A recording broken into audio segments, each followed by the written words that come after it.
आज का हमारा लेसन कौन सा है? चलिए हम देखते हैं भारत में राष्ट्रवाद। ठीक है, तो सबसे पहले ये जान लेते हैं। ठीक है, भारत में राष्ट्रवाद से सवाल है ना, तो भारत में राष्ट्रवाद का सारा क्वेश्चन यहाँ पे कुछ डेट है किससे संबंधित है।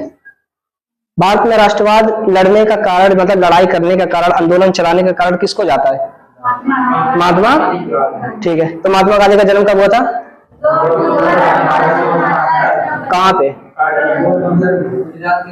हाँ, गुजरात के पोरबंदर में। ठीक है, तो 2 अक्टूबर 1869 को गुजरात के पोरबंदर में हुआ था। ठीक है, तो सबसे पहले यहाँ पे एक चीज देख लेते हैं, समझ लेंगे उसके बाद, है ना। तो यहाँ वर्ल्ड दिख रहा है, इसमें से अफ्रीका कौन है पता है? नहीं, तो ये क्या है? अफ्रीका। जहां महात्मा गांधी ने अपनी पढ़ाई करने गए थे लंदन, वो ठीक है, ब्रिटिश लंदन आयरलैंड, ठीक है, जिसकी राजधानी है लंदन, तो यहाँ पे क्या है? लंदन। तो लंदन महात्मा गांधी क्या करने गए थे? पढ़ाई करने गए थे ना। तो लंदन महात्मा गांधी ने पढ़ाई करना घर की जगह पे था, पोरबंदर में ना। तुमने साबरमती आश्रम सुना है? कहा जाता है वो भी एक प्रकार से महात्मा गांधी का घर ही था, है ना। क्या था? घर ही। जैसे ये विद्यालय है, तो विद्यालय भी क्या है? एक संस्था है ना काम करने की। यहाँ हम आते हैं, पढ़ते हैं, लेकिन किसके समाज में? हमारे समाज के अंदर है। तो ये संस्था, जिस प्रकार वो संस्था था साबरमती आश्रम, जैसे मान लो अंग्रेज अब आ रहे हैं, अब मिलना किससे है? किससे? महात्मा गांधी से। तो जैसे मिलना, मुझे अगर मान लो बड़े सर से मिलना है, प्रिंसिपल सर से मिलना है, प्रबंधक से मिलना है, मैं क्या करूंगा? इस स्कूल के ऑफिस में जाऊंगा, मुझे पता है कि वो यहीं मिलेंगे। ठीक है, तो जो अंग्रेज आते थे महात्मा गांधी से मिलने के लिए, तो उन्होंने ये देखा कि जब उनसे मिलना है तो कहाँ जाना है? साबरमती आश्रम। जब किसी को मीटिंग करनी है, कोई संस्था लेना, कोई निर्णय लेना या कोई आंदोलन चलाना है, तो उसकी एक मीटिंग होती थी। ठीक है, तो उसी को जो गुजरात में होनी है, तो कहाँ होती थी? गुजरात में साबरमती आश्रम में। तो आश्रम क्या था? एक संस्था के रूप में काम करने की जगह थी। ठीक है, एक प्रकार से माना गया कि महात्मा गांधी का घर ही यही है। ठीक, तो हम देखेंगे इसमें कि महात्मा गांधी भारत कब आए थे? क्यों गए थे? क्योंकि अफ्रीका में क्या चल रहा था? रंगभेद। रंगभेद क्या था? देखो, हम लोग समझ रहे हैं रंगभेद क्या है। क्या समझ रहे हैं रंगभेद से? भेदभाव ना। तो भेदभाव कैसा है? भेदभाव क्या है? रंगभेद, हाँ, काले गोरे। पहला चीज, पहली बार अगर महात्मा गांधी को कहीं ऐसा एहसास हुआ, जैसे हम लोग हैं, तुमको पहली बार ऐसे अपने जीवन में 20 साल हो गए, 15 साल हो गए, 10 साल के तुम हो गए, तुमको पहली बार ऐसा महसूस हुआ, ऐसा अपनी जिंदगी में मैंने कभी देखा नहीं था, ऐसा नीचापन, है ना, ऐसी आदत, ऐसा बिहेवियर, है ना, ये लोग कैसे रहते हैं। तो महात्मा गांधी पहली बार अफ्रीका की ट्रेन में सफर कर रहे थे। क्या सफर में? ट्रेन, मतलब ट्रेन में जाके सफर कर रहे थे, तो उन्होंने देखा कि महात्मा गांधी को धक्का देके बाहर ढकेल दिया सब, है ना, पहली बार। क्योंकि उनसे क्या नफरत चल रही थी देश के अंदर? ये इंडियन है, समझ आ रहा है? खाली एक वजह से कि इंडियन है। तो यहाँ पे जो रंगभेद था, वो कह रहा था जो रंगभेद चल रहा है कहाँ पे? दक्षिण में, साउथ में। ठीक है, तो दक्षिण के अंदर ये इस पार्ट के अंदर था, ये वाला पार्ट है। ठीक है, यहीं पे चल रहा था। क्योंकि अफ्रीका में कितने देश है, कंट्री है पता है? जैसे तुम लोग को बताया, कॉन्टिनेंट में एशिया है, अफ्रीका है, ऑस्ट्रेलिया है, उत्तर अमेरिका। तो अफ्रीका के अंदर अभी प्रेजेंट टाइम, ठीक है, 53 कंट्री है। कितना? 53। वर्ल्ड का सबसे ज्यादा कंट्री। इसी 53 में से यहाँ के नीचे की कुछ कंट्री में जहां से रंगभेद था। एक बात और बता दे, भारत एक है, भारत के कितने स्टेट है? 28 है ना। तो 28 स्टेट में 28 सरकार है। तो वो सरकार कैसी सरकार है? उसका अलग साम्राज्य है, उसका अलग साम्राज्य है कि वो अपनी सेना रख सकता है, अपने हिसाब से अपना देश चला सकता है, ऐसा कुछ है? भारत के 28 तो है, मैं भी मानता हूँ 28 स्टेट है, 28 राज्य है, तो 28 सीएम है ना। तो सीएम किसके अंदर में है? पीएम के अंदर में है ना। तो ऐसा है, तो देश का मालिक कौन है? पीएम है। तो इनको अगर कह दिया जाए चलो 28 स्टेट के, चलो 28 तुम पीएम हो, क्या हो? मान सकते हैं कि वो पीएम बना सकते हैं हम। लेकिन अफ्रीका की 53 कंट्री में 53 पीएम है। ठीक है, भारत के 28 स्टेट है, लेकिन 28 सीएम है, देश का एक ही प्रधानमंत्री है। क्योंकि भारत का संविधान, जो कॉन्स्टिट्यूशन कहता है कि अगर भारत के अंदर तुम अलग राज्य तो बना सकते हो, ठीक है, तो अलग अलग राज्य तो बना सकते हो, लेकिन तुम अलग सरकार नहीं बना सकते। कि मान के चलो देश के अंदर तुम कई टुकड़ा बांटो। ठीक है, इधर ध्यान देना है कि भारत में कितने स्टेट है। मैं बस गेस कर रहा हूँ, सुन लो, मैं कुछ समझाने की कोशिश कर रहा हूँ कि मान लो इसमें 28 स्टेट है, लेकिन इस पूरे देश का मालिक एक होगा। कौन होगा? एक। ठीक है, पीएम। तो पीएम एक है, लेकिन अफ्रीका भी तो चाहता कि एक प्रधानमंत्री बना दे, बाकी स्टेट चला दे। लेकिन उसका संविधान कुछ और कहता है कि जो जहां पे अपना स्थापित कर ले, जैसे मान लो उत्तर प्रदेश है, उत्तर प्रदेश के सीएम कौन अभी? योगी आदित्यनाथ। तो एक बात सुनो, योगी आदित्यनाथ अगर उत्तर प्रदेश के सीएम तो हैं, लेकिन उनको चुना कौन है? जनता चुनी है। और प्रधानमंत्री को कौन चुना है? जनता चुनी है। तो जनता इसको भी चुन रही है, जनता उसको भी चुन रही है। तो चाहते तो सरकार ये भी तो बना सकती है, अलग साम्राज्य तो बना सकती है ना। तो यहाँ पे ये नहीं है ना कि अगर तुम्हें जनता चुन के लेके आई, तुम अलग कंट्री बना लो, अपना अलग चलाओ, चलेगा, ठीक है। लेकिन भारत का संविधान कहता है तुमको चाहे हम 50 टुकड़ों में बांट दे, लेकिन तुम्हारा मालिक एक होगा। अब पहले पाकिस्तान बट गया, भूल जाओ। बांग्लादेश बढ़ गया, भूल जाओ। म्यांमार बढ़ गया, भूल जाओ। अफगानिस्तान तुमसे अलग पहले से हो चुका था, आजादी से पहले से वो अलग माना गया। तो जो भारत, अखंड भारत पहले था, पहले बढ़ता गया, अब ऐसा कुछ नहीं होना है। अगर तुमको लगेगा उत्तर प्रदेश में मुस्लिम ज्यादा है, मुस्लिम चलो इनको मुस्लिम कंट्री बना दिया जाए, अब भूल जाओ। तुम अपना सीएम बना सकते हो, ठीक है, लेकिन तुमको रहना पड़ेगा भारत के नागरिक के अंदर। तुम ये मत सोचो कि भारत को 2 भाग में टुकड़ा कर दे, अब ऐसा नहीं नियम होगा। चाहे तुम लड़ो, कुछ करो, कुछ से मतलब नहीं है, लेकिन तुम भारत के ही नागरिक हो, भारत का एक ही रूल है, ठीक है। भारत का संविधान कहता है कि तुम एक साथ ही रहोगे, समझा ना। इसलिए भारत के 28 स्टेट, 28 सीएम जो है एक साथ मिलकर के काम करते हैं। वो कहाँ के नागरिक हैं? भारत के। इसलिए, और एक बात और सुन लो, मैं तुमसे एक फायदा नुकसान भी बता दूं। देश बनने का एक मतलब नुकसान ये भी है कि मान लो भारत के 28 स्टेट है, 28 स्टेट को अगर हम उत्तर प्रदेश को स्टेट मान लेते, क्या स्टेट, अगर एक स्टेट मान ले और उसके बाद 27 को एक तरफ कर दें, अगर उत्तर प्रदेश में कोई मार हो रहा है, पीट हो रहा है, कुछ भी हो रहा है, और ये अलग स्टेट बना के बैठे हैं, तो अच्छा एग्जाम्पल भी दे देता हूँ। पाकिस्तान है, वो लड़ाई कर रहा है, उसको कोई मारने आ रहा है, कोई उसको पीट रहा है, हम जा रहे हैं उसके बीच में, क्योंकि उसने 1947 में क्या कर लिया? हमसे बंटवारा कर लिया, तो हम उसके बीच में जाएंगे।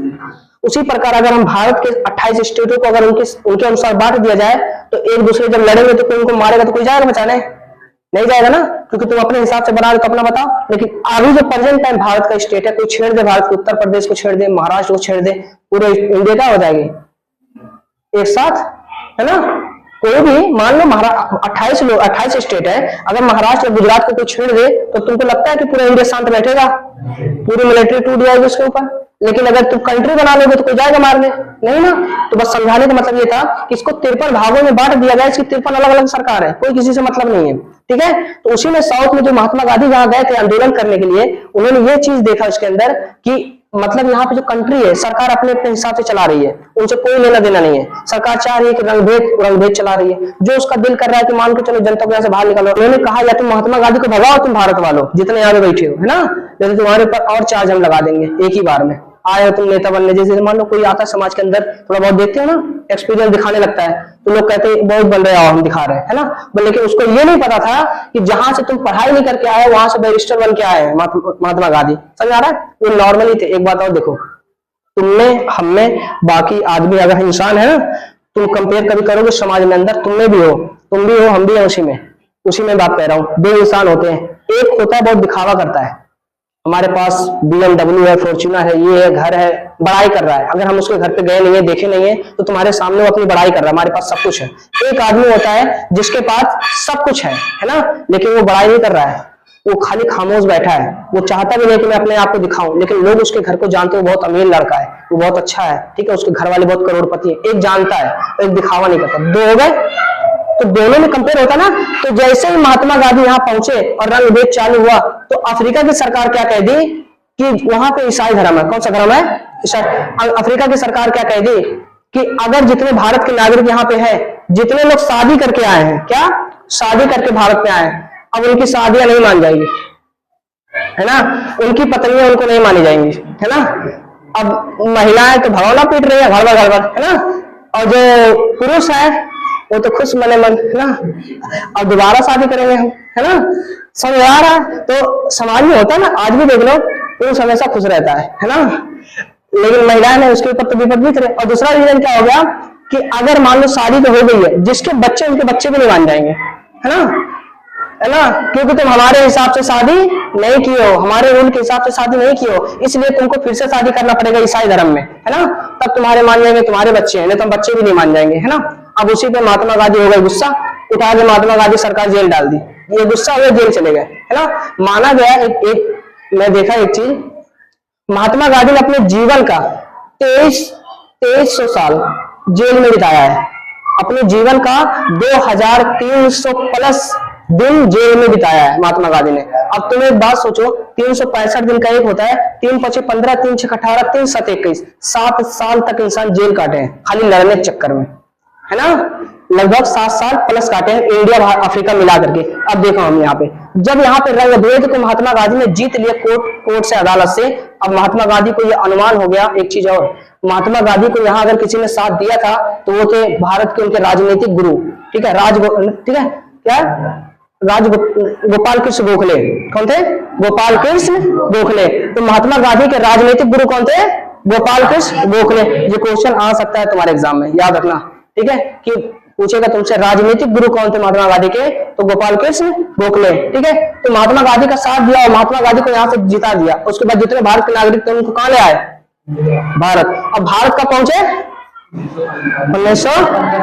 अब पढ़ेंगे भारत का राष्ट्रवाद, है ना। अब स्टार्ट होता है क्या? भारत का राष्ट्रवाद। अब भारत में महात्मा गांधी कब पहुंचे? 1915। अब देखते हैं 1915 जब महात्मा गांधी भारत में पहुंचे तो उनके गुरु कौन थे? गोपाल कृष्ण गोखले। भारत के कौन से गुरु थे? राजनीतिक गुरु थे। उन्होंने भारत में जैसे ही पहुंचा, ठीक है, जैसे ही भारत में पहुंचा, उन्होंने अपने ही आश्रम को, मतलब एक आश्रम जिसे हम कहेंगे क्या, साबरमती आश्रम, उसको बनवाना स्टार्ट कर दिया, ठीक है। तो महात्मा गांधी कब साबरमती आश्रम बनाए? भारत में जैसे ही पहुंचे वैसे क्या किया? बनाना स्टार्ट कर दिया। तो माना गया 1915 स्टार्ट तो किया, लेकिन 1916 में उन्होंने साबरमती आश्रम को खोल दिया, ठीक है। तो साबरमती आश्रम को खोला कब गया? 1916, लेकिन स्टार्ट किया गया 1915 में। एक चीज और, तो मैंने तुमसे एक चीज बताया था कि महात्मा गांधी भारत में तो आए, लेकिन उन्होंने आंदोलन स्टार्ट कब करना शुरू किया? 1917 में। जैसे उन्होंने साबरमती आश्रम को पूरा किया 1916 में, वैसे ही महात्मा गांधी भारत के अंदर क्या चल रहा था उस समय? प्रथम कब चला, कब से कब तक? ठीक है, 1914 से 1900, ठीक है। तो मैं यहाँ पे लिख दे रहा हूं 1914 से 1918 में, प्रथम 14 से 18 चल रहा है। महात्मा गांधी आए कब आए? 15 में। 15 में तो आ गए, और यहाँ पे क्या है? 16 में अभी प्रथम विश्व चल ही रहा है, ठीक है। 1916 में उन्होंने साबरमती आश्रम खोल दिया। उसके बाद 16 में जैसे खोला तो 17 लगने वाला था, तो माना गया कहीं पे 16 के लास्ट में और 17 ये माना गया है। महात्मा गांधी ने भारत के नागरिकों को सेना में भर्ती करने शुरू कर दिए। क्या किए? सेना में भर्ती, क्योंकि क्या चल रहा है देश में? प्रथम विश्व युद्ध। तो जैसे ही महात्मा गांधी ने उनको सेना में भर्ती करना चालू कर दिए तो महात्मा गांधी को एजेंट समझने लगे भारत वाले। क्या? क्यों? क्योंकि तुमको तजुर्बा नहीं है। अभी महात्मा गांधी अपना शकल नहीं दिखाए भारत वालों को, क्योंकि अभी वो जैसे उतरे जैसे कहां पहुंच गए थे? अफ्रीका। अब उतरे हैं मैदान में यहाँ पे, तो सब उनको एजेंट समझ रहे, जान ही नहीं है कौन है। और लंदन में अपनी बचपना बिताए 22 साल, फिर जाकर के 20-22 साल अफ्रीका में रहे, ठीक है। उनकी एज हो गई 40, 45, 50 के करीब जब भारत में लौटे हैं, ठीक है। तो तुम सोचो उनका बुढ़ापा आ गया तब भारत आए हैं। तो जो इंसान पूरा ब्रिटेन लंदन में बिताया हो तो काला होगा, गोरा ही तो रहेगा अंग्रेजों की तरह। तो जब यहाँ पे सेना में भर्ती करने लगे तो उनको एजेंट समझने लगे कि ये अंग्रेज है ना, गोरे थे वो भी, लेकिन उनका जो रवैया था वो इंसान मतलब लगने लगा कि हाँ, कि लग रहा है कि है कोई भारत का नागरिक समझने वाला है। उनके पास इतना पैसा था कि अंग्रेजों का महल जो ऐसे खरीद लेते खड़े खड़े, है ना। लेकिन फिर भी उन्होंने आधा कपड़ा क्यों पहना? क्योंकि उन्होंने ये सोचा कि अगर यहाँ पे भारत वाले पहले से हमको क्या समझ रहे हैं? अंग्रेज। अगर हम पहले से भी कोट पैंट पहनना स्टार्ट कर दे तो हमको पूरी तरह से क्या समझ लेंगे? अंग्रेज। इसलिए उन्होंने ये सोचा कि हम भारत के नागरिक हैं, जितना कपड़ा भारत वाले पहनेंगे उतना मैं भी पहनूंगा, ठीक है। इसलिए उन्होंने निर्धारित कर लिया, क्योंकि एक नियम है, यहाँ पे तुम हो ना, तुम लोग ड्रेस में आ रहे हो, तुमको विदाउट ड्रेस माना गया, तुम्हारे पास उतना कपड़ा नहीं है, तुम नॉर्मली पहन के आ रहे हो, तुम्हारे माँ बाप भी गरीब है, और मैं यहाँ पे कोट पहन के आऊँ, वीआईपी कपड़ा पहन के आऊँ, तुम्हारे अंदर प्रभाव पड़ेगा ना कि काश मेरे पास भी होता। महात्मा गांधी जनता को एहसास नहीं दिलाया, पैसा नहीं दिखाया। उन्होंने कहा जैसे तुम हो वैसे हम हैं। जहां जमीन पे खाना खाते तो महात्मा गांधी जमीन पे बैठ के खाना खाते। अगर तुम मेज पे बैठे तो वो मेज पे बैठेंगे, तुम जमीन पे तो वो भी जमीन पे, तुम खेत में काम करोगे तो वो भी जाके खेत में घुस जाते थे, समझा रहा। लेकिन उनको जरूरत नहीं थी, केवल इतना करना था कि भारत के नागरिक को अपनी तरफ करना था, दिखाना था कि हम भारत वाले हैं। क्योंकि तुम किसके गुलाम बन चुके थे? अंग्रेजों का। तो बस हमें क्या चाहिए था? अंग्रेजों से आजादी। समझना। अब आएगा हमारा लेसन कि जब गोपाल कृष्ण गोखले महात्मा गांधी को समझाए थे अंग्रेजों का अगर तुमको मुकाबला करना है तो कम से कम पहले ये समझ लो अंग्रेजों का शासन कहां तक फैला है, ठीक है। अंग्रेजों का शासन कहां तक फैला। तो महात्मा गांधी ने पहला आंदोलन कहां किया? बिहार के चंपारण ठीक है, बिहार के चंपारण में। तो बिहार के चंपारण में क्यों किया, जबकि महात्मा गांधी गुजरात में रहते थे? पूछे ना कि ऐसा क्या रीजन है कि महात्मा गांधी ने, जो कि इसके बाद आएगा हमारा अहमदाबाद, खेड़ा, तो 2 आंदोलन इसके बाद होना, तो ऐसा क्या रीजन था कि महात्मा गांधी ने पहला क्या किया, बिहार में कर लिया, ठीक है, बिहार में आंदोलन कर लिया, गुजरात में नहीं किया, जो कि गुजरात में खेड़ा है, अहमदाबाद है, दोनों है, ठीक है, याद रखना। क्योंकि जैसे महात्मा गांधी इंडिया में पहुंचे, उनकी बातों को देख करके, उनको देख करके एक बिहार का किसान युवक नेता, जैसे तुमने होता ना कभी अभी, जब कॉलेज में पढ़ाई करोगे तब तुमको समझ में आएगा नेता क्या होता है, तब चुनाव होगा तुम्हारा, कौन बच्चे तुमको सबसे ज्यादा पसंद करते हैं। तो अगर तुम बीए में करोगे तो चुनाव होता है बच्चों का, ठीक है, हम लोग भी थे, हम लोग के टाइम पे भी जो लड़ना चाहते हैं चुनाव लड़ेंगे, बच्चे जीतते, 1 लाख रुपए उसको दिया जाता है जो जीतेगा, है ना, वोट डालना पड़ता है, ठीक है, तो बच्चों को लेकर के चुनाव होता है। तो यहाँ पे एक बिहार का एक नेता था, किसान नेता, युवक, किसानों की भलाई चाहता था, उन्होंने, उसको पता चल गया कि महात्मा गांधी के बारे में थोड़ी, जैसे देख लो, बड़े लोगों की बात बड़े लोगों को हमेशा पता होती है, ठीक है, सक्सेस लोगों की बात सक्सेस लोगों को ज्यादा पता होता है कि ये वायरल हुआ है, ये टैलेंट पे चल रहा है, ये देश का मुख्यमंत्री बनने वाला है, ये राष्ट्रपति बनने वाला है, उतने आम लोगों को नहीं पता चलता है, याद रखना। उसी प्रकार जैसे युवक बिहार का नेता बुलाया, तो उस समय वहां पे एक नियम था कि तुम्हें नील की खेती कराया जाता था, किससे? नील की खेती। अब नील की खेती क्या थी?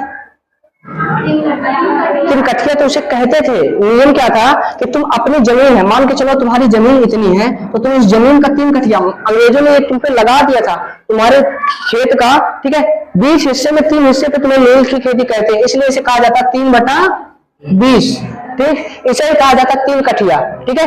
20 हिस्से जमीन पे 3 हिस्से पे तुम्हें कंपलसरी है कि तुमको नील की खेती करनी, अगर नहीं करोगे तो जमीनें किसकी हो जाएंगी? सब अंग्रेजों की, ठीक है, इसलिए इसे 3 कठिया कहा जाता था। तो 3 कठिया आंदोलन कहाँ चलाया गया? चंपारण। तो बिहार के चंपारण में, तो इसे कैसा कहा जाता था? 3 कठिया। और देख लो 3 कठिया का मतलब है कि इतना हिस्सा, मान लो 20 हिस्सा नीचे है, 1 हिस्सा ऊपर है, तो यहाँ पे क्या करना तुमको?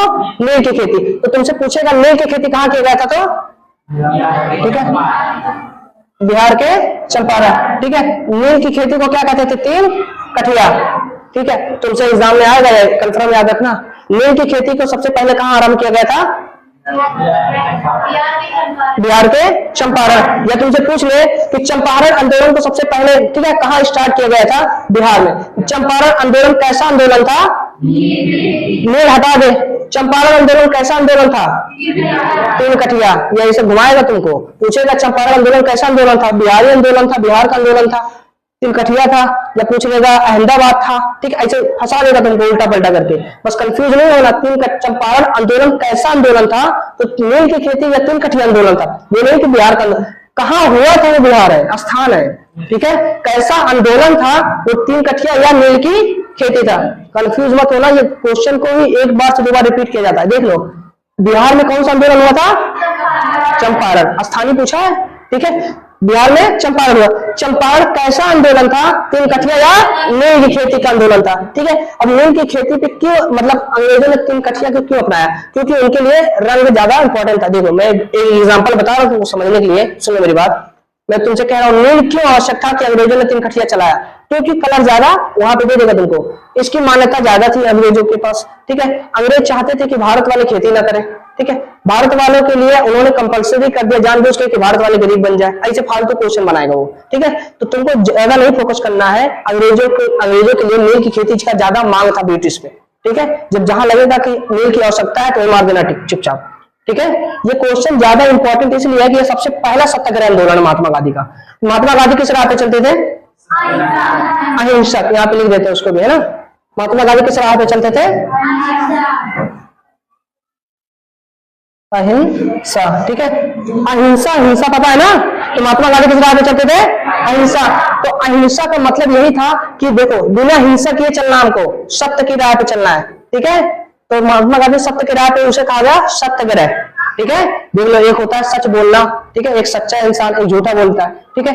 तो जहां पे सच है तो उन्होंने कहा हम सही रास्ते पे चलेंगे, क्योंकि उन्होंने क्या पढ़ा है? वकालत। तो सत्य की राह पे चलना मतलब अहिंसा के मार्ग पे चलना, बिना मारपीट किए चलना, इसलिए महात्मा गांधी कहते एक थप्पड़ पे मार खाना, दूसरा भी आगे कर देना, है ना।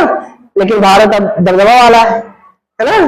आगे आ जाओ, देखते हैं दूसरा। तो महात्मा गांधी ने दूसरा आंदोलन कहां लड़ा था अपना? दूसरा आंदोलन याद रखना, बिहार कहां पे है, ठीक है। ये क्या है? बिहार, बस बिहार लिखना। बिहार का चंपारण है और यही पे तुम्हारा तीन कठिन आंदोलन है। जैसे ही बिहार में आंदोलन शुरू हो गया उसके बाद महात्मा गांधी कहेंगे बस, है ना, अब बहुत हो गया, है ना, अब खेलेंगे हम फ्री फायर, है ना, ध्यान इधर, है ना। अब जैसे ही उन्होंने आए वो रिटर्न आकर के सीधे कहां पहुंच गए, गुजरात। अब वो सोचे अपने घर की तरफ चलते हैं और जैसे उन्होंने पहुंचे कहां पे, गुजरात, गुजरात। अब जैसे गुजरात में एंट्री मारी वैसे पहला स्थान उनको, दो स्थान है, दोनों एक जिला है, एक है अहमदाबाद दूसरा है खेड़ा।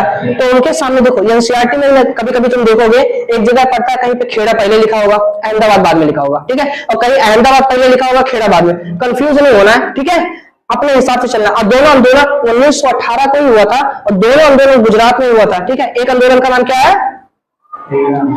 ठीक है, बात है ना, चलो ठीक है, ठीक है, क्या है, अहमदाबाद, ठीक है, गलती होगा दोनों सुधार लेना। आगे देखो दूसरा क्या है,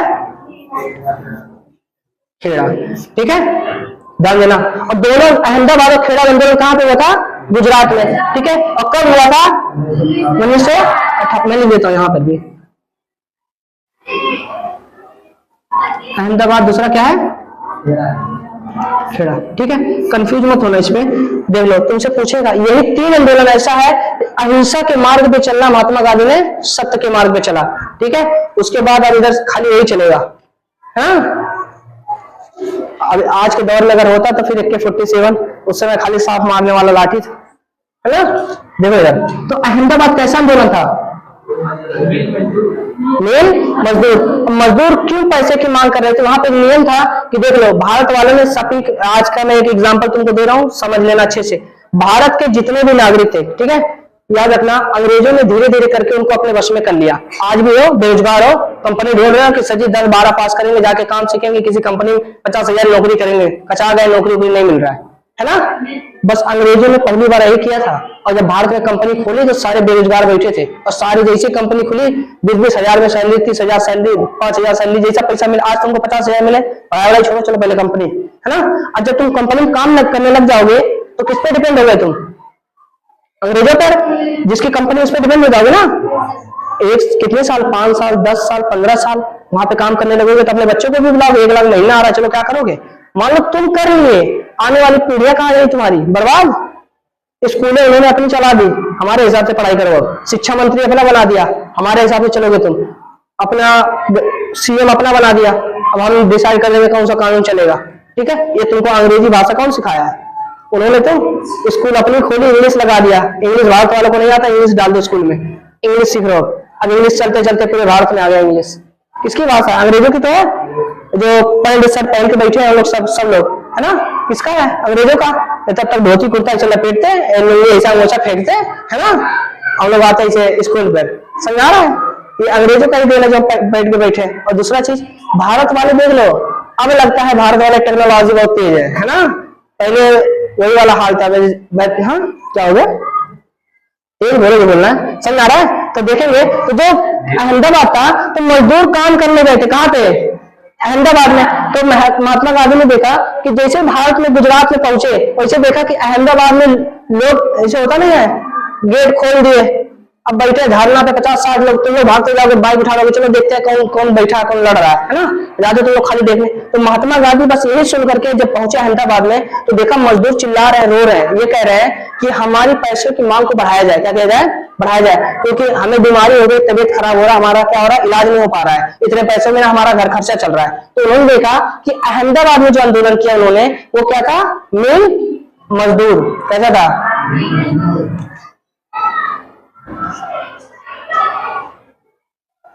ठीक है, कैसा था, मिल मजदूर। एक बात और सुनो, अहमदाबाद में लोगों को किस चीज की बीमारी हो गई थी, है ना। आखिर पैसे की मांग क्यों बढ़ाई जा रही थी, हाँ, खर्चा, तो खर्चा नहीं चल पा रहा था क्योंकि मिल मजदूर कंपनी में काम, एक कैसी कंपनी थी, नोट करते चलोगे तुम लोग, कैसी कंपनी थी, नोट कर लो तुम लोग अपने डायरी पे कि एक मिल मजदूर जो कंपनी थी वो कैसी थी, मिल मजदूर एक कपड़े की कंपनी। तुमसे पूछेगा कि भारत का किसी एक सूती वस्त्र कपड़े का केंद्र बताओ तो क्या हो जाएगा, अहमदाबाद। कहां पे है, ये लिख लो तुम लोग, ऑप्शन आएगा ये, यहाँ तो पढ़ रहे हो लेकिन उसमें आएगा, ठीक है।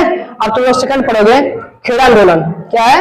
खेड़ा आंदोलन। तो मूल मजदूरों को कौन चीज की बीमारी हो रही थी? प्लेग कहीं होगा, कहीं लिखा होगा प्लेग, प्लेग या प्लेग। ये ज्यादा चूहे हो जाने के कारण क्या होता था? बीमारी, जिसके कारण इनका पैसों का डिमांड क्या होगा? 50% क्या करना है? बढ़ाना है। तो अंग्रेजों ने नहीं माना और महात्मा गांधी पहुंचे तो धरना बैठे थे। तो तुमसे पूछेगा एक चीज और कि जब अंग्रेजों ने महात्मा गांधी की बात को नहीं माना तो महात्मा गांधी ने पहली बार भूख हड़ताल कर दिया। क्या कर दिया? तो महात्मा गांधी ने पहली बार भूख हड़ताल कहां पे किया? अहमदाबाद में, याद रखना, ठीक है। और एक चीज और, चंपारण आंदोलन कैसे आंदोलन था? 3 कठिया तो था लेकिन ये किसान आंदोलन था। कैसा था? ठीक है, याद रखना कैसा था? किसान। ये कैसा था? मजदूर। इसके बाद आता है मजदूर था, मजदूरों की डिमांड क्या थी? पैसे को, मेरी बात ध्यान से सुन लो, ये क्वेश्चन आएगा या तो आएगा टिप्पणी में या तो तुमको लिखना है। याद रखना कि तुमसे पूछेगा अहमदाबाद आंदोलन कैसा आंदोलन था? मेन मजदूर। क्या डिमांड थी? कैसे लिखोगे? मैं तुमसे बता रहा हूं, खाली तुम 5 लाइन बताओ कि कैसे लिखोगे, कैसे लिखोगे? मेरे मजदूरों को अगर तुमको लिखना, हेडिंग लगे तो टिप्पणी लिखो। चलो तुम 100 वर्ड की टिप्पणी लिखो, 100 वर्ड, 100 शब्द टिप्पणी लिखो। कैसे लिखोगे? बताना तो पड़ेगा ना। तो क्या लिखोगे? मैं तुम कोई क्वेश्चन कर रहे हो, मैं तुम कुछ पूछ रहे हो, तो लिखोगे क्या आखिर? है ना? तो रीजन तो है ना, तो समझना क्या है। देखो मैं क्या बताया था, इसके आगे और पीछे को देखोगे कि महात्मा गांधी जैसे चंपारण आंदोलन, 3 कठिया आंदोलन को बिहार से विजय प्राप्त कर ली, वहां पे जीता, पहला सफल आंदोलन जीता। उसके बाद उन्होंने अपने गुजरात घर की तरफ प्रस्थान किया। रास्ते में अहमदाबाद मूल मजदूरों ने अपने 55% पैसे का डिमांड बढ़ाने की मांग कर रहे थे, जिसके कारण, ठीक है, अंग्रेज सरकार उनके डिमांड को पूरा नहीं कर रही थी, उनके पैसे को पूरा नहीं कर रही थी, जिसके कारण मजदूर वहां पे धरने पे या फिर प्रदर्शन कर रहे थे, जिसके कारण उनका पैसा बढ़ जाए। उसी बीच महात्मा गांधी पहुंचे तो देखा अंग्रेजों का डिमांड, जो जनता का जो डिमांड है वो चाह रहे हमारा पैसा क्या हो जाए? 55% बढ़ जाए। इसका रीजन ये था क्योंकि उनको बीमारी पर, सभी नागरिकों को, जो काम करने वाले हैं सबको क्या हो गई थी? बीमारी। वो बीमारी की प्लेग की बीमारी, जिसके कारण कंपनी में ज्यादा चूहे हो जाने के कारण एक बीमारी फैल गई जिसे कहते हैं प्लेग, ठीक है। इसी के कारण वहां के जो जनता मजदूर थे वो ये चाहते थे कि इस बीमारी से छुटकारा तो मिल नहीं सकती क्योंकि हमारा घर चल रहा है, इसीलिए उन्होंने चाहा कि 55% पैसा को बढ़ा दिया जाए, हमारा इलाज हो सके, दूसरा हमारा घर का परिवार चल सके। इसीलिए अंग्रेजों को महात्मा गांधी ने बातों को मनाया और उनको 55% न दिला करके 35%, मतलब उनकी सैलरी का, ठीक है, आधे से थोड़ा सा ज्यादा दिलाया और कहा कि ठीक है। इसलिए अंग्रेज भी खुश और जनता भी खुश। इसलिए पहली बार महात्मा गांधी ने मूल मजदूरों के साथ हड़ताल, क्या? भूख हड़ताल। तो भूख हड़ताल पे बैठा, जिसके कारण अंग्रेजों ने उनकी बात को स्वीकार कर लिया और 55% न देकर के 35% पैसे को और बढ़ाया गया, जिसके कारण मूल मजदूर, वहां के मजदूर क्या हो गए? खुश हो गए और मान गए, जिसके कारण महात्मा गांधी का दूसरा आंदोलन सफल हो गया। समझ में आया? मेरा गला बैठा दिया तुम एक सांस में। चलो आगे आ जाओ, है ना। दूसरा देखते हैं। अब आगे क्या हमारा नेक्स्ट है वहीं पे कि जैसे अहमदाबाद से महात्मा गांधी बैठे, जैसे थोड़ा सा और आगे गया दूसरे जिले में, वैसे आ गया कौन सा? खेड़ा। अब खेड़ा आंदोलन में महात्मा गांधी देख रहे हैं खेत में किसान रो रहे है ना, देख रहे हो किसान उसान जब रोते हैं तो देख लो। अच्छा एक बात और देखो, गरीब जब रोता है ना तो इंसान पहले देखेगा तो पहले हंसेगा, और जब महसूस करना चालू करता है ना तो बर्दाश्त नहीं होती एक गरीब को रोना। तो वैसे जब किसानों ने देखा, देख लो, मान लो मेरे बाबा दादा है, ठीक है, मा सपोज दैट, अगर वो अपने खेत के लिए रो रहे हैं कि मैंने गेहूं बैठाया, मैंने अनाज बैठाया और वो रो रहे हैं और तुम कुछ नहीं कर सकते क्योंकि तुम कंपनी में काम कर रहे हो, ज्यादा बोलोगे कंपनी से निकाल देंगे तो तुम्हारा घर कैसे चलेगा, पता है तुमको। तो इसीलिए महात्मा गांधी ने देखा खेड़ा आंदोलन में अंग्रेज इतना खतरनाक थे ना कि तुम सोच भी नहीं सकते थे, तुम्हारे खाल निकाल लेंगे जिंदा, ऐसे लोग थे। जैसे कोई किसान का मजदूर बोलने जाता था उसको किल्ला ठोका, देखेंगे पहले कैसा है, इसका बेटा है यहाँ कि नहीं है जवान, क्योंकि उन्होंने सारे जवान बच्चों को कंपनी में लगा के रखा था, वो कंपनी दूर भेज दिया था, उनके घर पे कोई नहीं था और कोई आवाज भी नहीं उठा सकता है और कोई संदेशा पहुंचाने, वो थोड़ी आईफोन प्रो निकालो बस कॉल करो आ जाएगा कंपनी भाग करके, है ना। तब किसी के पास वो हारमोनियम वाला फोन था, खिड़बिल वाला, है ना, तो फोन करो वो लगाओ, जो एक तार लटकेगा इधर उठाओ इसे, है ना, वो वाला फोन था, समझ आ रहा है। तो उस फोन से कॉल जाता था, उठाता कौन था? अंग्रेज का मालिक उठाता था। समझा रहा? यहाँ से जो अंग्रेज का मालिक कॉल करेगा, वहां से फैक्ट्री का अंग्रेज मालिक उठाएगा, तब तुम्हारे फैमिली से बात करवाएगा। तो जब मारा वही तो बात करवाएगा। जैसे है ना, क्या चीज? अंग्रेज का मालिक कौन होता है? जैसे मान लो यहाँ पे आ गया, ठीक है, अब पहले मान लो लॉर्ड कर्नवालिस, वारेन हेस्टिंग, है ना, लॉर्ड डलहौजी, है ना, लॉर्ड इरविन, ये लोग के समय पे जो यही होते थे महात्मा गांधी के, लगभग ये 36 शासक आए भारत में। तो उन्होंने क्या किया, जो अंग्रेजों को भारत से भगाना चाहा, ठीक है, मान लो मेरी बात सुनो, जैसे ही उन्होंने चाहा महात्मा गांधी ने कि अब क्या करते, खेड़ा आंदोलन में महात्मा गांधी को जीतने नहीं देंगे। क्यों? क्योंकि जमीन किसके हाथ में था? अंग्रेज। और महात्मा गांधी ने जमीन क्यों छुड़ाना चाहा? बोलो। किसानों के लिए। तो किसान, जमीन किसका था? किसानों का। तो याद रखना यहाँ पे ये भी एक प्रकार से क्या था? किसान।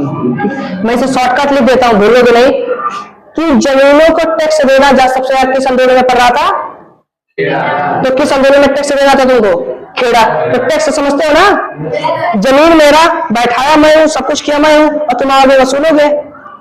मान लो तुम लोग धान चावल सब इकट्ठा कर रहे हो ना, अब मैं तुम्हारे घर आऊं बोरा लेके इसे, है ना, चलो कितना कुंटल हुआ? कह दो 5 कुंटल हुआ है। कहो चलो 2.5 कुंटल निकालो, 2 कुंटल निकालो, है ना, चलो भरो उसमें। तो कहोगे कैसे दे दिया? बैठा है हम, पैसा हम लगाए, खाद हम मारे थे, है ना, आप कैसे वसूल रहे? नहीं कहोगे नहीं तो उठवा दूंगा तुमको, है ना। आज का तो दबदबा, आज की बात अलग है। उस समय यही होता था कि घर में खाली तुम बचे हो, बाप दादा कोई नहीं है। समझ आ रहा है? तो उन्होंने क्या किया, तो उन्होंने देखा कि किसानों के लिए जो आंदोलन कर रहे हैं वो जमीन के लिए था। क्या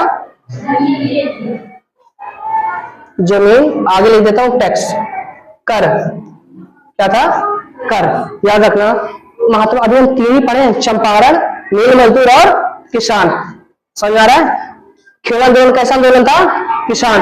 क्या था इसमें? जमीनों पर टैक्स, कर, ठीक है, कि जो अंग्रेज वसूल रहे थे, ठीक है। इसी के कारण जब महात्मा गांधी ने देखा अब बहुत हो गया, है ना, अब हम जितना बर्दाश्त करते जा रहे हैं वो क्या हो रहा है? बाहर। क्योंकि महात्मा गांधी किस पे चल रहे थे? अहिंसा, सत्याग्रह, सत्य के राह पे चल रहे थे। देखो, इंसान, एक खामोश इंसान तब तक बर्दाश्त रह सकता है ना, ठीक है, जब तक बर्दाश्त हो। तुमको लगता है ये चुप रहता है, कुछ नहीं बोलता है, याद रखो, चाहे शेर हो या कुत्ता, है ना, जब खामोश है तो ये मत समझो कि उसके पास ताकत नहीं है ना। तो महात्मा गांधी बहुत बर्दाश्त करते चले गए, बहुत बर्दाश्त करते चले गए ना। जैसे उनका हद से ज्यादा हो गया ना, पहली बार यहीं पे महात्मा गांधी ने नोटिस लिख दिया ना, कहाँ भेज दिया? थाने पर। और थाने का रिचार्ज किसका? अंग्रेज का। जैसे आज बीजेपी बैठी है, बीजेपी का हर जगह किसके सरकार बैठी है? बीजेपी।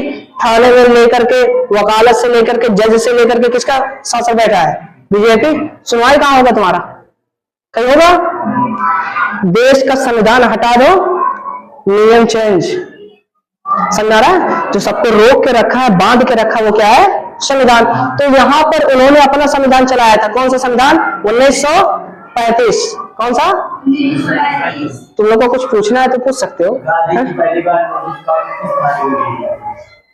नोटिस नहीं, देखो, पहली बार खेड़ा आंदोलन में, ठीक है, पुलिस प्रशासन का प्रयोग पहली बार महात्मा गांधी ने आए तो कहां पे करना शुरू कर दिया? खेड़ा में। क्या करना था? उस पे किसानों का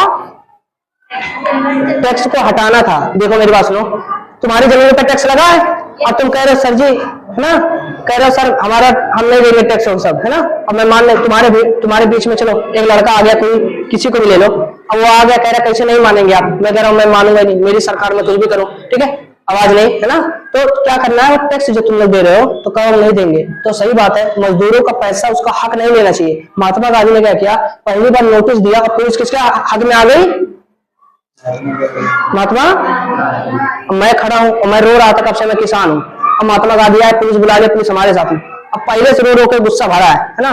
जब देखे महात्मा गांधी यहाँ बगल में खड़े हो गए आकर के, पुलिस हमारे पीछे आके खड़ी हो गई है और डांट किसको रही है? अंग्रेज को। और जैसे हम देखेंगे, है ना, तब तो हम भी फार्म में आ जाएंगे, धोती वोती लपेटो पहले, है ना, इन्हीं से निपट लो, है ना। तो बुड्ढे तो पहले से रो रहे हैं, है ना। अब जब देखे पुलिस हमारे साथ, महात्मा गांधी हमारे साथ, है ना, तो कहाँ पहले धोती तो पहनते हैं। गांव वाले देखो बुड्ढों को ऐसे धोती लपेटेंगे, पहले बांधो, फिर देखते हैं इनसे जो होगा, फाइनल कर लीजिए, है ना। तो वही चीज है। तो खेड़ा आंदोलन में पहली बार किसानों का सहयोग दिया महात्मा गांधी ने। तो यहाँ पे किसान, यहाँ भी बीच में क्या है? मजदूर। तो दोनों जगह जब महात्मा गांधी किसान किसान जीत रहे, बीच में मिल मजदूर। याद रखना, दोनों तरफ से किसान महात्मा गांधी के साथ, मजदूर किसके साथ? महात्मा गांधी के साथ। जब देखा महात्मा गांधी ने बिहार, अहमदाबाद, खेड़ा तीनों आंदोलन जीत गए, और जब जीत गए तो उन्होंने देखा अब महात्मा गांधी हमको छोड़ेंगे नहीं, धीरे धीरे करके क्या हो रहा है, पूरे भारत पे किसका कब्जा हो रहा है? महात्मा गांधी हर जगह से हराते जा रहे हैं। अब इसी गुस्से में अंग्रेजों ने मतलब गुस्से पे आ गए, और जब देखा महात्मा गांधी को जीतते हुए तो सीधे उन्होंने, अंग्रेजों ने एक एक्ट ले आया जिसे क्या कहते हैं? ठीक है, रोलेट एक्ट। ठीक है, रोलेट एक्ट। रोलेट एक्ट क्या हो गया? कुछ पूछना है?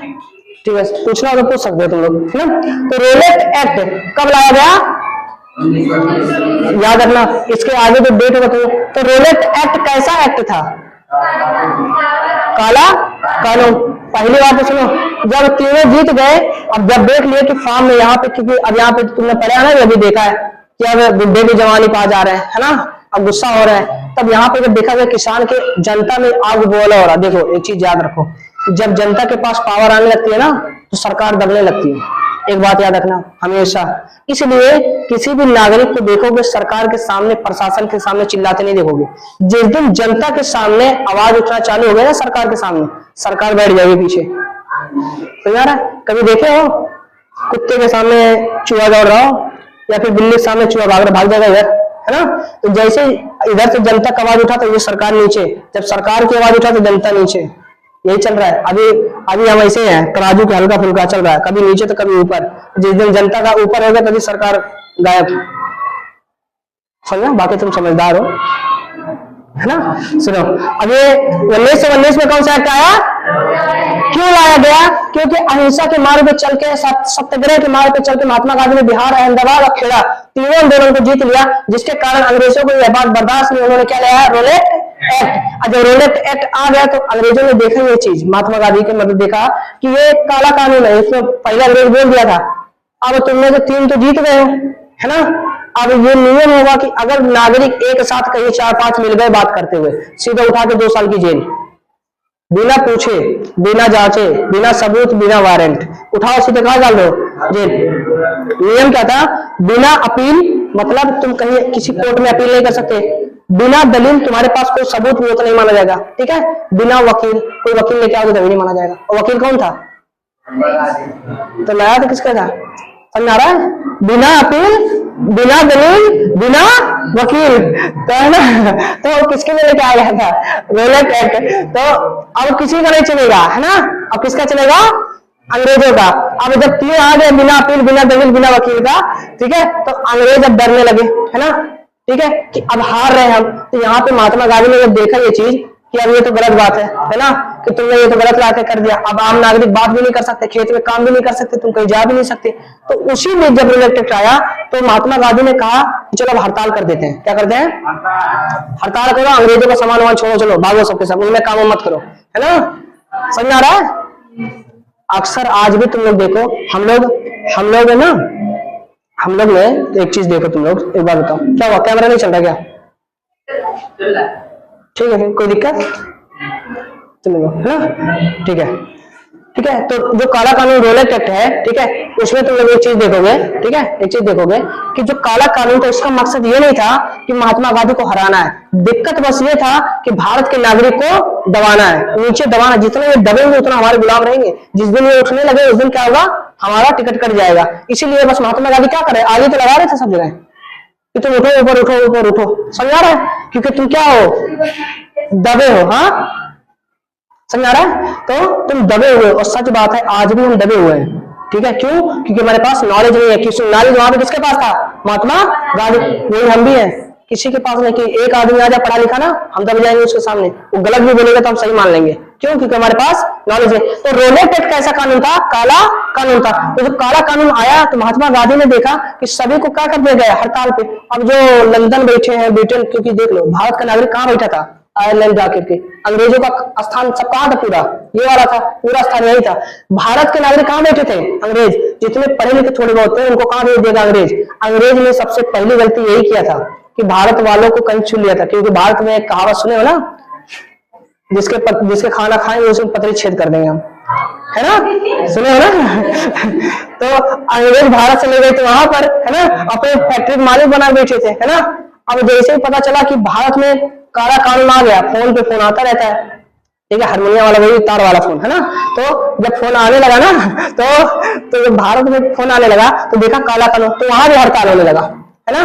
अब कह रहे हैं यहाँ भी हड़ताल करो, अंग्रेज कैसे नहीं बात मान रहे हैं। तो उसी बीच जनरल डायर को अंग्रेजों ने क्या किया, जनरल डायर को भारत में पहले से नियुक्त किया था। उसी बीच जब देखोगे यहाँ पे तुम लोग रोलेट एक्ट, अभी इसी क्षेत्र में हम घूम रहे हैं, और महाराष्ट्र के क्षेत्र में ही यहाँ पे देखोगे रोलेट एक्ट लागू कर दिया गया। जब लागू कर दिया गया तो महात्मा गांधी ने देखा कि सभी नागरिकों को एक करना है, तो महात्मा गांधी सर्वे पे निकल रहे थे रास्ते पर, ठीक है।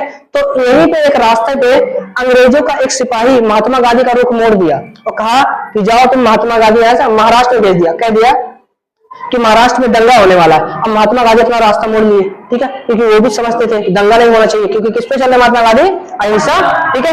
तो ये जब रास्ता मोड़ दिया यहाँ पर, तो पंजाब के अमृतसर में क्या लगता है, बैसाखी का मेला। तो यहाँ पे अभी मना किया गया रोलेट एक्ट में क्या, कि 4 लोग 5 लोग एक साथ नहीं बात कर सकते, क्योंकि 2 साल की जेल में डाल दिए। तो यहाँ पर क्या किया, एक चाल चली गई, ठीक है। अंग्रेजों ने क्या किया, अपने सिपाही अपने पुलिस वालों को छिपा दिया पहले, और सभी जनता के गांव में ऐसा पुलिस वाले अनाउंस करते हैं, वैसे पहले माइक नहीं होता था कि माइक ले जाके अनाउंस करना है, कुछ नहीं, है ना। कुछ ले लेते थे, पीटते रहते थे, आता था पीटने, बुला लेते थे, जैसे आता ना यार आदमी बुला लो, चलो इसको 200 रुपए दे दो, चलो जाओ बताओ सबको न्योता बांट दो, है ना, समझ आ रहा है, दे लो ना, वो बुला रहा है, चलो लो छुहारा बांट दो सबको, ऐसे है ना। तो होता है, तो उसी समय क्या किए अंग्रेजों ने, क्या किया, एक आदमी को बुलाया है ना, तो बुलाया और क्या किया, पूरे अमृतसर में हंगामा मचा दिया कि मेले में सब तो आओगे लेकिन अंग्रेजों के खिलाफ कुछ नहीं बोलोगे। तो अंग्रेजों के खिलाफ नहीं बोलने का एक रीजन था कि जनरल डायर ने जानबूझ के अपने ही आदमी को क्या किया कि जलियांवाला बाग में, याद रखना कब हुआ था जलियांवाला बाग, है ना,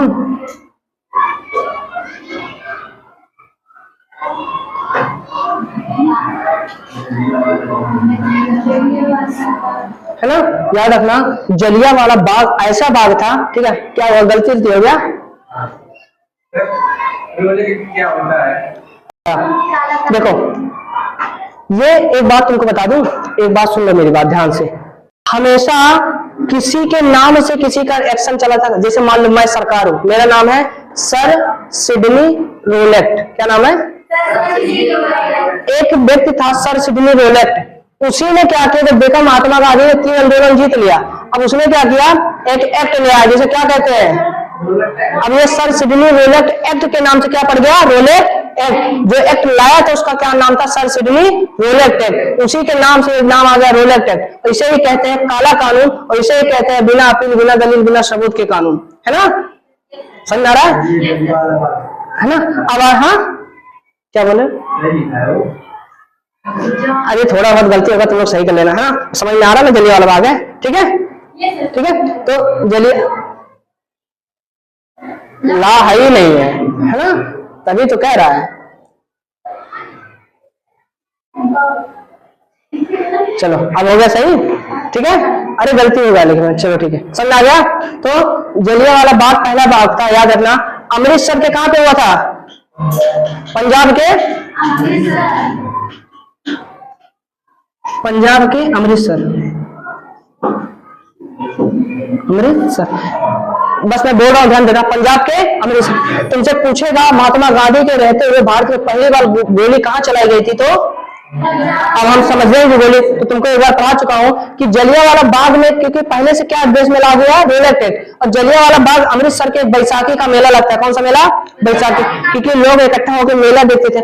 उस मेले में कहा गया था कि सभी नागरिक इकट्ठा तो हो रहे हो, लेकिन दिक्कत यह है कि तुम अंग्रेजों के खिलाफ कुछ बोलोगे नहीं, ठीक है। अब पता चले तुम में से एक हो, हम एक हैं, है ना, अब पता चले बिरजू को घूस मिला था अंग्रेजों से, ठीक है, अब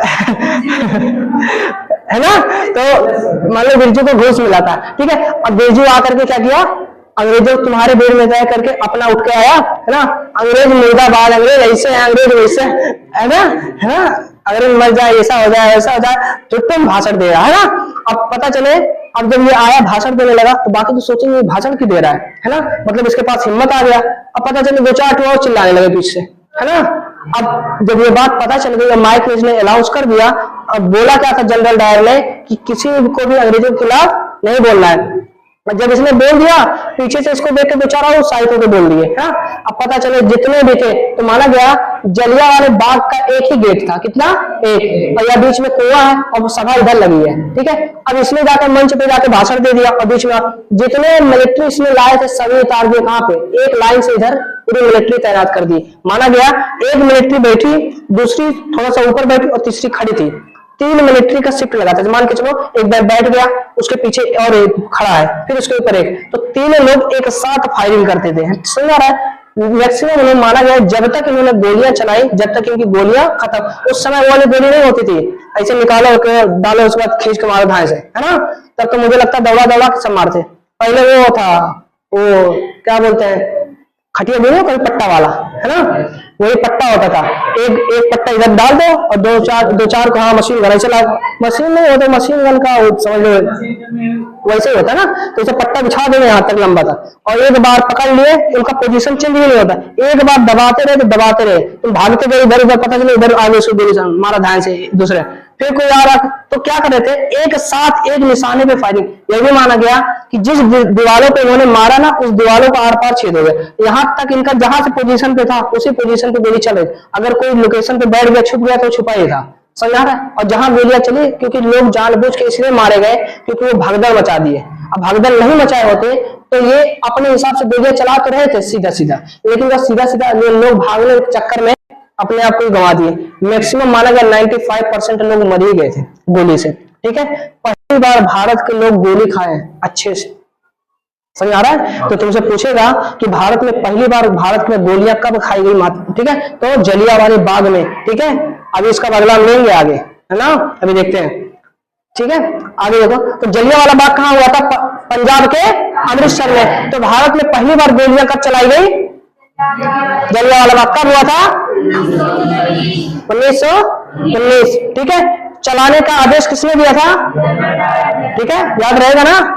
ये क्वेश्चन में 90% आएगा ही आएगा, याद रखना। या तो पूछेगा अमृतसर कहाँ पे है, तो पंजाब के अमृतसर, पंजाब में है। ठीक है, सीधे बोलोगे। या तो पूछ लेगा जलियांवाला बाग कहाँ पे है, पंजाब के अमृतसर में है। ठीक है, तो तुमसे पूछ लेगा बैसाखी का मेला कहाँ लगता है, पंजाब के अमृतसर के। ठीक है, भारत में पहली बार, ठीक है, ज्यादा लोगों ने जान गंवाई किसमें? दे देगा 4 रोलर टैक्स, जलियांवाला बाग, खिलाफत, ऐसे दे देगा 2-3 नाम। तो किसमें?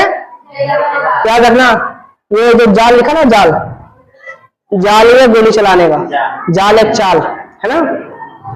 तो बात सुनो, गोली तो चल गई ना, लेकिन चलवाने का रीजन क्या था पता चला तुमको? हाँ, नहीं पता चला ना? एक बात बताओ, न इस गधे ने भाषण दिया होता, न गोलियां चलती, है ना? होता ना? तो एक बात में तुमसे बीच बीच में बोलता भी होना, तो उसमें बोला भी था, है ना, कि जब अपने सामने दुश्मनों की चाल में, है ना, तो शेर भी फंस जाते हैं कुत्तों की जाल में, है ना? तो हम लोग अपने ही तो लोग हैं जो मार खिलाने वाले थे। एक बात तो याद रख लो, आज तक भारत को किसी गैर ने नहीं मारा, अपने ही मारे।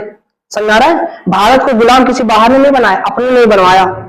ठीक है, भारत को 400 साल मुगलों ने नहीं स्थापना किया था, अपने ने ही करवाया था। राजा के राजक चक्कर में कह रहे थे बुलाओ मुगल वाले, अफगानिस्तान से बुला लो, बहुत ताकतवर है ना, इनको मार के भगा देंगे पड़ोसी को हमारे।